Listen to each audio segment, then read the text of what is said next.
तो कल के मुकाबले में जो क्लीन स्वीप हम लोगों ने किया है ना, उसके बाद आप लोगों का जो सपोर्ट और जो प्यार हम लोगों की तरफ आया है, उसके लिए मैं आप लोगों से हाथ जोड़ करता है दिल से यहाँ पर शुक्रिया कर देना चाहता हूँ, क्योंकि मुझे आज भी वो दिन याद है जब मेरे गलत समय पर आप लोग मेरे साथ खड़े थे। इसी इंडियन T20 लीग में एक ऐसा समय भी चल रहा था जब हम अपने कप्तान बना रहे थे और वो 0 रन पर आउट हो जा रहे थे, और एक ऐसा समय भी आज आ चुका है जब हमारे कप्तान बन रहे हैं कल के मुकाबले में कौन, कैमरॉन ग्रीन। हमारे वाइस कप्तान बन रहे हैं सैम करन, और हमारी टीम में हर वो खिलाड़ी है जिसने कल परफॉर्म किया और बनाई हमने लगभग ड्रीम टीम और कराया पूरी तरीके से क्लीन स्वीप। सिर्फ और सिर्फ आपके प्यार का नतीजा है। और बात ये भी है ना कि ये सिर्फ कल के मुकाबले में नहीं हुआ, पिछले 5 मुकाबलों की लगातार स्ट्रीक चल रही है हमारी क्लीन स्वीप की, और ये सब कुछ एक बार फिर से आपका प्यार है, आपका भरोसा है, आपका सपोर्ट है, और इसी तरीके से बरकरार रहे, इसी की हम कामना करते हैं। और आ चुके हैं आपके सामने मैच नंबर 33 लेकर। मैच नंबर 33 काफी रिसर्च की है मैंने इस मुकाबले में, और वो आपको हमारे प्रीव्यू में दिखेगा। बस इतना कहूंगा कि थोड़ा सा आराम से बैठ जाइए, थोड़ा सा अगर देखिए प्रॉफिट करना है ना तो थोड़ा सा सुकून होना जरूरी है। आराम से बैठ जाइए और पूरी वीडियो को एकदम विस्तार से देखिएगा, समझिएगा। पॉइंट्स जो सबसे इंपॉर्टेंट बताऊंगा उनको नोट करते चलिएगा। मैं हमेशा कहता हूं अपने फैंटेसी यूजर से जो हमारे टेलीग्राम पर भी आते हैं, मैं उनसे हमेशा कहता हूं कि देखिए आप प्रीव्यू कभी मत छोड़ा करिए, क्योंकि अगर आप वो छोड़ देंगे ना, आपको कभी लॉजिक नहीं समझ में आएगा कि मैंने टीम बनाई कैसे। सिर्फ टीम कॉपी करने से दोस्त कुछ नहीं होगा। क्या पता कल मैं टीम ना दूं या कल मैं रहूं ना रहूं, क्या हो सकता है। तो आपको यार बनाना आना चाहिए, आपको स्ट्रैटेजी समझ आनी चाहिए, और इसलिए प्रीव्यू वीडियो बहुत जरूरी होती है। इसीलिए इट इज वेरी इंपॉर्टेंट कि आप भैया प्रीव्यू वीडियो देखा करें। और ऐसे में दोस्तों आज के मुकाबले की चलिए बात करते हैं, KKR वर्सेस CSK। अब इस मुकाबले में क्या होगा, मैच नंबर 33। आज चलिए शुरुआत करते हैं। पहले लास्ट 2 T20 मुकाबले देखते हैं ईडन गार्डन में, ताकि IPL के थोड़े से हमें चाल चलन समझ में आए। ईडन गार्डन की स्थिति क्या थी, देखिए 4 पारियां यहां पर हुई, जिसमें से 3 पारियों में 200 के प्लस स्कोर बना। सिर्फ वो बेंगलुरु 123 पर ऑल आउट हो गई थी, उसके अलावा हर एक टीम ने रन बनाए। एक जो बहुत इंटरेस्टिंग चीज है यहां पर मैं आपको हाईलाइट करूंगा, 14 अप्रैल का जो मैच था हैदराबाद और कोलकाता के बीच, उसमें हमने देखा था कि ये पिच ना पूरी तरीके से पेसर्स को मदद कर रही थी और बहुत ही सपाट पिच थी। स्पिनर्स के लिए गेम में कुछ नहीं था, लेकिन जब बेंगलुरु के खिलाफ कोलकाता ने खेला था तो वहां पर स्पिनर्स को काफी मदद थी। तो पिच किस तरीके की यूज होगी इस पर बहुत कुछ निर्भर करेगा। मेरी बात समझो, जिस तरीके से लखनऊ में वो red soil black soil pitch है, उसी तरीके से यहां पर ऐसा कुछ ज्यादा डिफरेंस तो नहीं है, परंतु पिच को देखकर ये समझ में आएगा कि क्या ये स्पिन फ्रेंडली रहेगी या फिर ये हैदराबाद वाले मैच की हाल होगा। क्योंकि अगर हैदराबाद वाले मैच का हाल है तो फिर थोड़ा सा पेसर्स की तरफ भागो, थोड़ा सा बल्लेबाजों की तरफ भागो, लेकिन अगर बेंगलुरु वाले मैच की याद आएगी तो थोड़ा सा आपको स्पिनर्स भी रखने हैं। उस हिसाब से टीम आपकी फाइनली क्रिएट होगी टॉस के बाद, जो कि हम टेलीग्राम चैनल DRCP फैंटेसी पर तो देंगे ही, उसका लिंक आपको डिस्क्रिप्शन कमेंट बॉक्स में पिन मिल जाएगा। लेकिन इतनी चीजें आपको समझ में आई, थोड़ा बेसिक समझ में आया। चलिए अब बात कर लेते हैं कुछ क्विक फैक्ट्स के बारे में, वो दिमाग की बत्ती जलाते हैं। पहला क्विक फैक्ट क्या आपको दोस्तों ये पता है कि आंद्रे रसल की ना 10 पारियों में 4 50s हैं CSK के अगेंस्ट। क्या आपको पता है, आंद्रे द जायंट विस्फोटक रसल,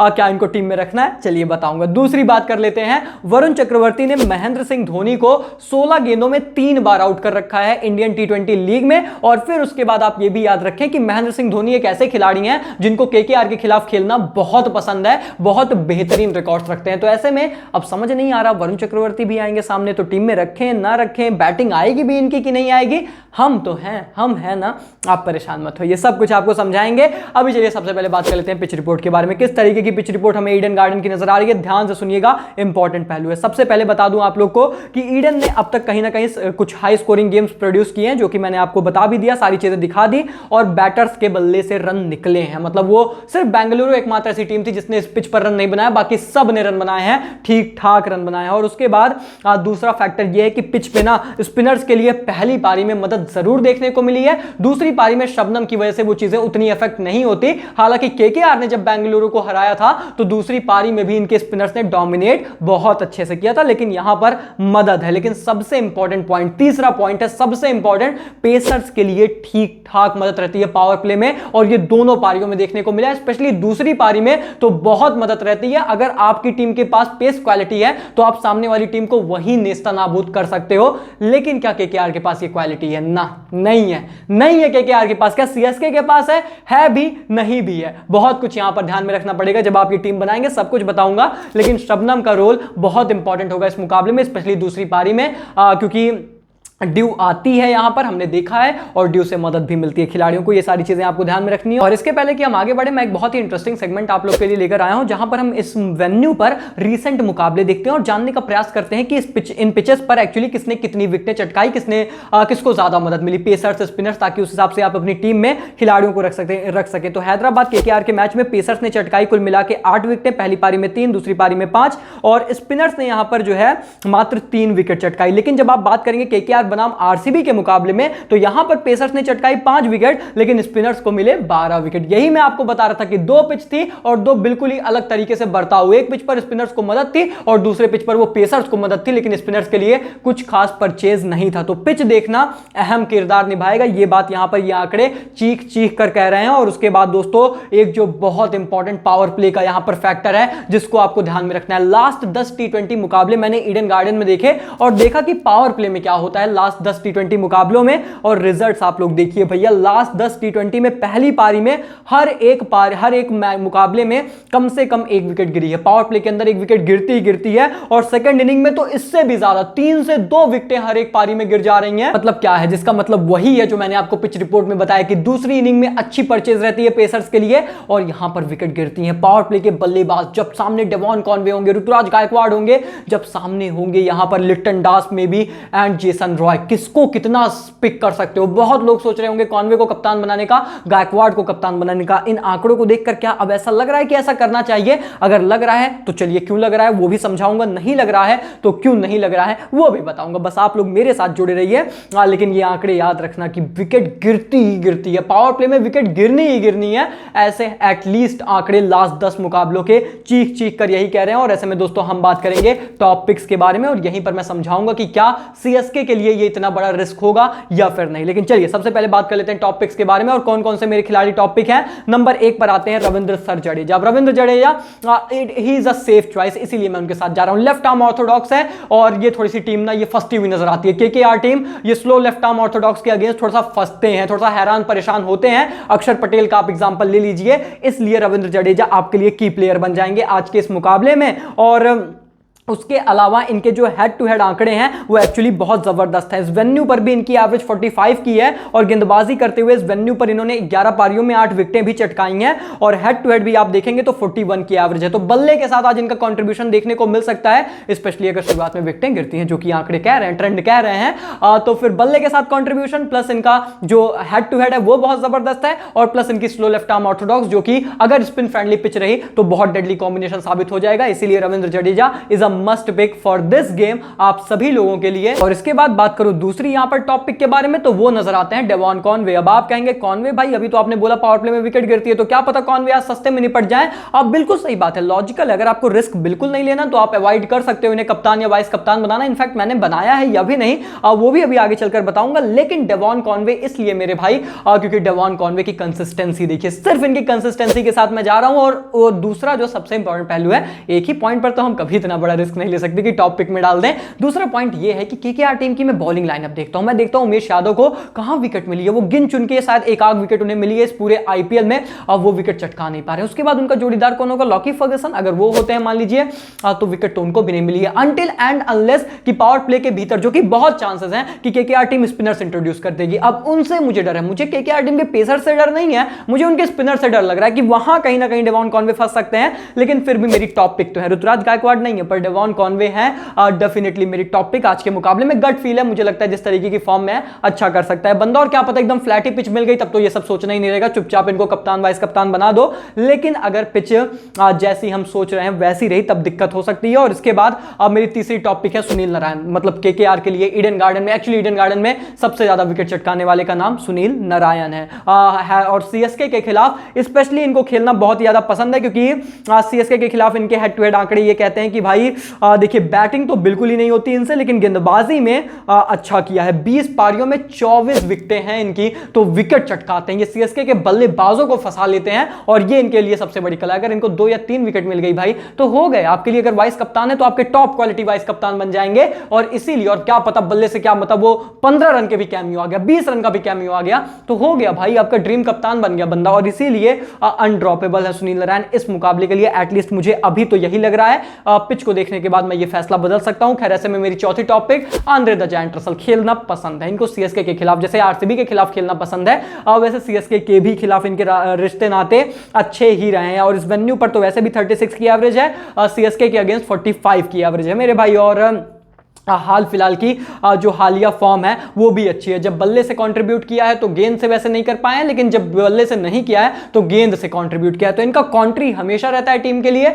इसलिए आंद्रे रसल अनड्रॉपेबल तो है ही और टॉप पिक भी है आज के मुकाबले के लिए। डेफिनेटली आपकी टॉप पिक बन सकते हैं। और स्पेशली अगर स्लोवेस्ट साइड रही, स्लोवेस्ट पिच रही, तो ये तो वैसे भी स्लो ही डालते हैं, मतलब वो दौड़ के आते भले हैं, डालते स्लो ही हैं, तो इनको यहां पर परचेज मिल सकता है पिच से। तो ये है दोस्तों आज के मुकाबले के लिए मेरी टॉप पिक। सरप्राइज नहीं दिख रहे हैं आपको ऋतुराज गायकवाड़, लेकिन चलिए अभी सब कुछ डिस्कस करेंगे। खैर इसके बाद अब बात कर लेता हूं दो यहां पर बहुत इंपॉर्टेंट टॉस बेस्ड पिक के बारे में, जो टॉस पर निर्भर करता है कि टॉस कैसे जाएगा, उस हिसाब से ये मेरी टीम में होंगे या फिर नहीं होंगे। अब बात कर लेते हैं नीतीश राणा की। नीतीश राणा, अब देखिए जब ये पहली बल्लेबाजी कर रहे हैं इस पूरे इंडियन टी20 लीग में ना, इनके बल्ले से रन नहीं आ रहे हैं। 1 रन, 5 रन, 4 रन ऐसा ही आया। वो पिछले मुकाबले में मुतैया मुरलीधरन बन गए तो 2 विकेट आ गई, लेकिन अगर आज सुयश शर्मा खेलेंगे तो फिर इनको उतनी गेंदबाजी नहीं करनी पड़ेगी, तो इसलिए उतना बड़ा रिस्क नहीं है। लेकिन अगर ये सेकेंड इनिंग में बल्लेबाजी कर रहे हैं तो 24, 45, 75 की पारी, यानी कि अगर सेकंड इनिंग में केकेआर बल्लेबाजी करती है, चेस करने जाती है, तो नीतीश राणा अनड्रॉपेबल है, आपकी टीम में होने चाहिए। लेकिन अगर ये पहली पारी में बल्लेबाजी कर रहे हैं तो आप इन्हें ड्रॉप कर सकते हो। दिल्ली का मुकाबला भी आपको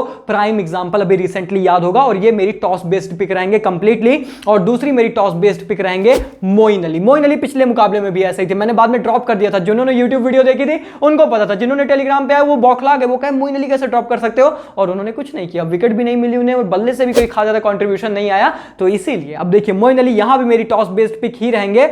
अगर आप मोइन अली के एक्चुअली आंकड़े देखेंगे ना, जब भी ये सेकंड बैटिंग करते हैं ये बहुत ही खराब आंकड़े हैं। ये पहली बैटिंग ही अच्छी करते हुए नजर आ रहे हैं और विकेट भी उनको इनफैक्ट वैसे ही मिल रही है। तो इनका जो ट्रेंड है बहुत ही क्लियर है कि बंदा पहले बल्लेबाजी करे तो आप टीम में रखना। अगर सीएसके बैटिंग करती है तो मोइन अली को आपको टीम में रखना है, तब वाइस कप्तान तक बना सकते हो, नहीं तो आपको इतना बड़ा रिस्क लेने की जरूरत नहीं है। टीम में भले रख लेना, कप्तान वाइस कप्तान सेकंड इनिंग में नहीं बनाना है, ये बात आप यहां पर समझ लीजिए। और इसके बाद दोस्तों हम बात करें यहां पर, और ये सब नोट करते चलो भैया नहीं तो समझ नहीं पाओगे। और इसके बाद बात करें यहां डिफरेंशियल टॉपिक्स के बारे में, तो दो मेरी डिफरेंशियल टॉपिक हैं और फिर मेरा एक पोटेंशियल ड्रॉप भी है। अब डिफरेंशियल टॉपिक्स कौन कौन से देखिए, सबसे पहले आते हैं शिवम दुबे। किस लिए? सिर्फ इतना सा कारण है कि स्पिन बैशर है, स्पिन को बहुत अच्छा खेलते हैं। अगर सीएसके फंस गई सामने, मान लो 1-2 विकेट जल्दी गिर गई, जो पावर प्ले के ट्रेंड है, शिवम दुबे को भेज दिया जाएगा, जाइए थोड़ा सा स्पिन की कुटाई पिटाई करिए, झेलिए यहां पर केकेआर के स्पिनर्स को। और इसलिए शिवम दुबे की आज फैंटेसी वैल्यू बहुत ज्यादा बढ़ जाएगी। और फिर अजिंक्य रहाणे के आंकड़े उतने अच्छे हैं भी नहीं, वैसे ये मैंने पहले बता दिया, मुझे पोटेंशियल ड्रॉप में ये चीज बतानी थी। तो अगर वो भी आउट हो जाते हैं तो फिर ये पहले इनको बल्लेबाजी भी मिल जाएगी। इसलिए शिवम दुबे आज के मुकाबले में आपके लिए टॉप पिक है और वेन्यू पर भी इनकी एवरेज 45 की है, तो ये भी आपके लिए बहुत इंपॉर्टेंट है। हेड टू हेड में हालांकि उतने अच्छे आंकड़े नहीं रखते हैं, पर इस वेन्यू पर रन है और इसीलिए आप इनको स्पिन बैशर के तौर पर आज कंसीडर करोगे सीएसके टीम के लिए। और उसके बाद मेरी दूसरी डिफरेंशियल टॉपिक है आकाश सिंह। आकाश सिंह इसलिए क्योंकि क्या बताया मैंने कि पावर प्ले में विकेट गिर रही है, लेकिन आपने देखा होगा कि एक भी टॉपिक में मेरे कोई तेज गेंदबाज नहीं आया। तो आप बोलोगे कि भाई पावर प्ले में विकेट गिर रही है तो गेंदबाज रखना यार, जो पावर प्ले में गेंदबाजी डालते हैं। इसीलिए आ गए हैं आकाश सिंह। आकाश सिंह इसलिए क्योंकि पावर प्ले में गेंदबाजी डालेंगे, इनको विकेट मिल सकती है, ये तंग कर सकते हैं यहाँ पर केकेआर के ओपनर्स को। और क्योंकि मैंने केकेआर के गेंदबाज नहीं पिक किए क्योंकि मुझे पता ही नहीं है कौन गेंदबाजी करेगा, उमेश की उतनी अच्छी फॉर्म नहीं है, और फिर कोई और अगर आता है, अगर टीम साउदी आते हैं तो वो रहेंगे, नहीं तो बहुत मुश्किल है कि मैं उनके पेसर्स पर उतना ट्रस्ट करूं। उनके स्पिनर्स पर ज्यादा ट्रस्ट है, पर इस टीम के पेसर्स पे मैं ट्रस्ट करूंगा। और रही बात दोस्तों यहां पर अब एक पोटेंशियल ड्रॉप की, जो आज आप अपनी टीम से ड्रॉप कर सकते हो, एक बड़ी कॉल ले सकते हो, वो है अजिंक्य रहाणे। अजिंक्य रहाणे की ऐसी फॉर्म है कि लोग डरते हैं कि भाई ड्रॉप कर दिया, 30-40 रन बना दिए तो हमारा तो पूरा मामला गड़बड़ हो जाएगा। लेकिन आज के मुकाबले में एक्चुअली देखिए क्या बात है। पहली बात तो ये स्पिन के खिलाफ फंसते हैं, बहुत ज्यादा फंस रहे हैं, स्ट्रगल कर रहे हैं, और सामने वाली टीम आप सब जानते हो स्पिन पूरा स्पिन डोमिनेटिंग है। और उसके बाद नारायण जी सामने होंगे। नारायण 10 पारियों में 4 बार आउट कर रखा है आईपीएल में, और ये स्ट्रगल कर जाते हैं। अब उनके अगेंस्ट नहीं करेंगे तो किसी और के अगेंस्ट करेंगे, क्योंकि स्पिन ही इनकी कमजोरी है। इसीलिए अगर आज आप चाहें तो अजिंक्य रहाणे को अपनी टीम से ड्रॉप कर सकते हैं, स्मॉल लीग में ड्रॉप कर सकते हैं, कोई आपके लिए बड़ा रिस्क नहीं होगा। और ऐसे में दोस्तों इतने सारे फैक्टर्स, इतने सारे पहलू जब मैंने बता दिए, तो चलिए अब आपसे शेयर करता हूं मैं अपनी आज के मुकाबले की बेस टीम और फिर फाइनल टीम। टॉस के बाद आपको पता है डीआरसीपी फैंटेसी टेलीग्राम हमारा चैनल मिल जाएगी, लिंक आपको डिस्क्रिप्शन और कमेंट बॉक्स में मिल जाएगा। तो चलिए बताता हूं क्या है मेरी आज की फाइनल टीम। किस तरीके से नजर आ रही है आज की मुकाबले की मेरी बेस टीम, अभी जो शुरुआती इनिशियल टीम है किस तरीके से नजर आ रही है। देखिए सबसे पहले आपको मेरी टीम में विकेट कीपर्स के तौर पर नजर आएंगे डेवॉन कॉनवे। जी हाँ, मैं डेवॉन कॉनवे के साथ जा रहा हूं, मैं लिटन दास के साथ एक्चुअली नहीं जा रहा हूं, which is kind of risky, पर पावर प्ले में यार वो विकेट गिरती है, इसलिए थोड़ा सा समझिए डेवॉन कॉनवे ज्यादा सेफ चॉइस है अभी के लिए, मेरा यही मानना है। एंड देन उसके बाद अगर रही बात बैटर्स की तो बहुत ही इंटरेस्टिंग चॉइस है। मोस्ट ऑफ द लोग नीतीश राणा के साथ जाएंगे, उनके आंकड़ों को देखते हुए रिंकू सिंह को पिक करेंगे, पर मैं बिल्कुल यूनिक यहां पर जा रहा हूं। देखिए आपको मेरी टीम में पहले तो वेंकटेश अय्यर नजर आएंगे, कारण बहुत ही सिंपल है, स्पिन को अच्छा खेलते हैं। वंस अगेन मेरी पूरी टीम अभी यही मान के चल रही है कि स्पिन फ्रेंडली कंडीशन रहेगी। अगर वैसा नहीं रहा तो फिर ये सब बदल जाएगा, फिर नीतीश राणा आ जाएंगे, उसमें कोई शक नहीं, लेकिन Nitish Rana toss based pick रहेंगे, फिर भी ये याद रखना। और उसके बाद शिवम दुबे आपको मेरी टीम में नजर आएंगे, spin basher. Once again Ruturaj Gaikwad undroppable है, कोई वही नहीं है, आपको रखना ही रखना है। और उसके बाद ऑलराउंडर्स की श्रेणी में 4 ऑलराउंडर्स हैवी लोडेड अभी नजर आएंगे, रविंद्र जडेजा है, सुनील नारायण है, आंद्रे रसल है, मोइन अली भी है। कारण बहुत ही क्लियर है कि अभी के लिए आप किसी पर भी रिस्क नहीं ले सकते जब तक आप पिच ना देख लें, कंडीशन ना देख लें और सारे पहलुओं को ना समझ लें। और उसके बाद रही बात यहां पर गेंदबाजी की, तो आपको नजर आएंगे इस टीम में 2 स्पिनर्स और 1 पेसर, जहां पर वरुण चक्रवर्ती है, महेश थिकसाना है और आकाश सिंह है, क्योंकि आपको पता है मेरी डिफरेंशियल टॉप पिक है यहां पर आकाश सिंह, और उसका कारण आप लोगों को मैंने भली भांति समझा दिया है। अभी के लिए मेरे कप्तान डेवॉन कॉनवे, रिस्की, बहुत रिस्की, पर अभी के लिए मैंने रखा है। हो सकता है मैं बदल दूं, मैं अगर मुझे लगे ना ये पिच वैसी है भाई ये उड़ जाएगा स्टंप सबका, तो मैं नहीं रखूंगा कप्तान, पर अभी के लिए है। और वाइस कप्तान है रविंद्र सर जडेजा, आंकड़ों के बलबूते उनको रख रहा हूं और उनके मैचअप्स के बलबूते, स्लो लेफ्ट आर्म ऑर्थोडॉक्स, मुझे उनका मैचअप अच्छा लग रहा है आज के इस मुकाबले में, इसलिए रख रहा हूं उन्हें अपनी टीम में। तो ऐसे में दोस्तों मतलब वाइस कप्तान बना रहा हूं और ये है अभी के लिए मेरी बेस टीम। अब फाइनल टीम ऑब्वियसली आपको पता है टेलीग्राम चैनल पर टॉस के बाद जिस तरीके से मुझे बदलाव करना रहेगा या प्लेइंग 11 में कोई बदलाव होगा, उसके उपरांत स्वरूप या फिर कौन टॉस जीतता है, जो मेरी टॉस बेस्ड पिक्स हैं उस हिसाब से चेंज होंगे, पिच के हिसाब से बेस्ड यहां पर पिक्स चेंज होंगी। तो फाइनल टीम कुल मिला के आपको टेलीग्राम चैनल पर मिल जाएगी, लिंक आपको डिस्क्रिप्शन कमेंट बॉक्स में मिल जाएगा। अभी के लिए बेस टीम बना दी है, इसके साथ कॉन्टेस्ट ज्वाइन करके रेडी रहो, बाकी जुड़ जाओ टेलीग्राम चैनल पर। और ये सारे रिसर्च पॉइंट्स ध्यान से याद रखना, ताकि जब आप भी टीम क्रिएट करो, अगर आपको मतलब मेरी टीम एग्जैक्टली नहीं चाहिए तो आप निश्चित तौर पर अपनी टीम क्रिएट करें, तो आपको ये सारे पहलू याद रहें, ताकि आप एक फैंटास्टिक ड्रीम टीम क्रिएट करके हजारों लाखों बनाएं। यही मेरा टारगेट है। तो भैया फटाफट से आप लोग जुड़ जाइए टेलीग्राम चैनल पर। बाकी मिलते हैं बहुत जल्द एक और इंटरेस्टिंग जानदार शानदार वीडियो के साथ। तब तक के लिए take care, goodbye, thank you so much.